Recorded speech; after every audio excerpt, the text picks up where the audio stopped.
आशिया चषक स्पर्धेमध्ये आज भारत विरुद्ध पाकिस्तान मॅच. पहलगाम दहशतवादी हल्ल्याच्या निषेधार्थ सामन्यावर बहिष्कार टाका, विरोधी राजकीय पक्षांचं आवाहन.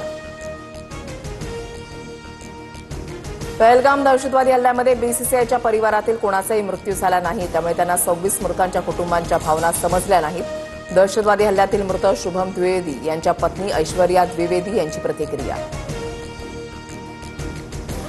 भारताने पाकिस्तानसोबत सामना खेळू नये, भारत पाकिस्तान सामन्यावर माजी क्रिकेटपटू आणि भाजप नेते केदार जाधव यांचं वक्तव्य.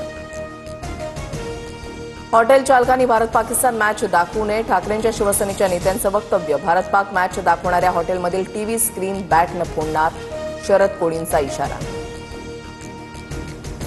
ठाकरेंच्या शिवसेनेतील महिला आघाडी राज्यभरात हर घर से सिंदूर अभियान राबवणार, सिंदूरच्या पुड्या पंतप्रधान मोदींना पाठवणार.